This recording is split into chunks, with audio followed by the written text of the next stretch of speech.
Hi, welcome to Inspire DIY. My name is Max, and today I want to talk about why you should be using a Repricer tool or software for your Amazon FBA business if you haven't done so already. And I want to go over different types of Repricer tool that are out there, and as well as why you shouldn't be using the default Amazon ones that they provided on the Seller Central. So first off, let's talk about who are the Repricer tools for. I would say it's basically for anyone who really values their time, because if you have been an Amazon seller, you'll know that it's very hard to consistently match up to the price of the buy box and trying to basically get your sales to be, the first one in line, essentially. And also the default one that are already on the Amazon website, it's not very convenient for you to use, and also it takes a lot of time to do everything just manually. So hence why I switched over to the Repricer tool that I'm using today, and I'll go over a couple of them. The second reason why I decided to switch over to using a Repricer tool is because I basically wanted my Amazon FBA business to be fully automated at one point. Well, right now it's not really close to that at that level, but I basically want to take my times off and actually doing things that I want to do, and just passively making income, or having more time for myself, essentially, rather than just sitting here on my computer and just staring at different SKUs and trying to basically match the buy box price or something like that. This brings me to my point to why I stopped using the default Amazon Repricer tool, and that's because Amazon has the best interest for the customers to get the best price for every product or every listing that are on Amazon. And for us seller, it's not really good in any way because you're losing on a lot of profits. Okay, so let me give you an example. So in case you're wondering, this one of the products I'm selling this tea here. And if you don't use the Repricer tool, you basically have to do everything manually, obviously, to match the buy box. And if you do use the Amazon Repricer tool, you essentially see that price match, and it will try to basically race to the bottom for you in terms of matching with other sellers. And in case you have more inventory than other sellers, and let's say if the price was $15 and then it matches down to $12, when other sellers sell out of that particular product, or in this case would be this ginger tea here, you would essentially be stuck with selling this product at the price of $12, when in the past the average price on Keepa could have been $15, for instance. With that in mind, you're just losing out on $3 potential profit, and the default Amazon Repricer tools don't really make any changes, and other sellers will probably come in and start selling at $12 as well.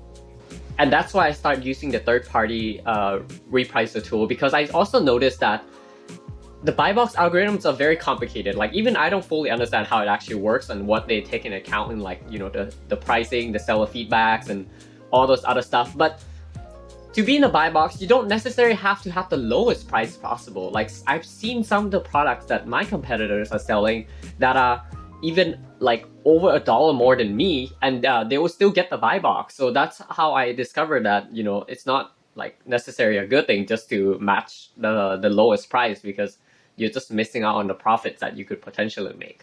Now, in terms of the Repricer tools, I've done extensive research on this, and I went down the rabbit hole of finding the best one, the best deal, the best price possible.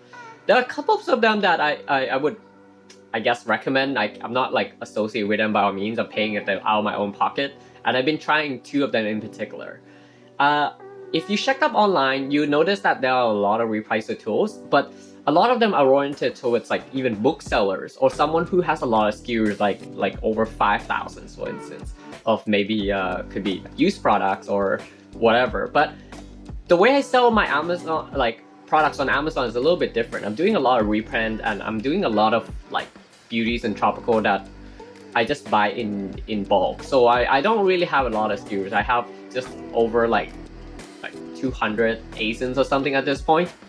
So in a way, like, using Repricer tool doesn't really benefit me too much in that sense, because obviously you still have to pay for the Repricer tool as well.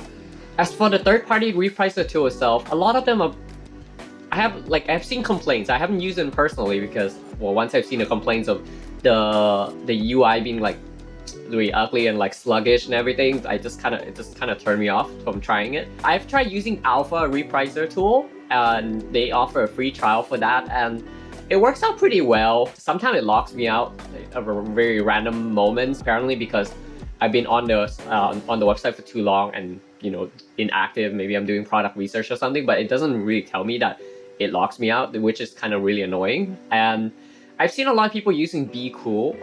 When I looked into it, it doesn't really suit me because if you're paying under $50 for their subscription plan, they said they'll basically reprice every 15 minutes. But if you pay more than that, I don't remember how much it costs, like maybe like $100 or something, it will reprice instantly.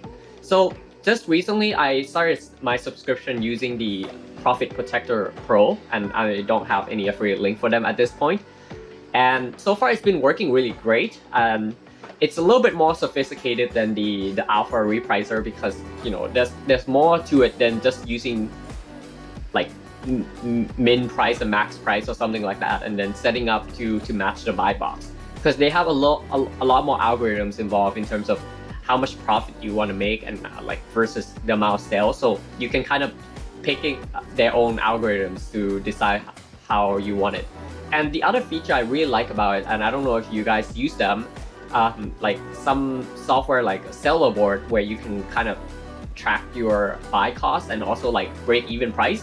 The Profit Protector Pro has that built in, so that's very useful for me because in the past, I actually don't know if I'm making profit selling the products. Of course, I've done my research on when I buy the product itself that I'll be making at least 45 Canadian dollars. But sometimes the price tank, and also I have so many SKUs, I don't actually remember them specifically. So I could be selling them at a loss even. Like I don't actually, this is probably one of my really newbie mistakes, but Profit Protector Pro kind of helped me because I just spent like 2 days just checking back on all my break-even costs, and now I know exactly how much I'm gonna make for each. Yeah, I would like you to give it a try to using different repricer tools, and it doesn't have to be the ones I recommend. You can do your own research, and of course, because I'm located in Canada, it might be a little bit different. And yeah, give it a try and let me know how it goes. Thanks for watching.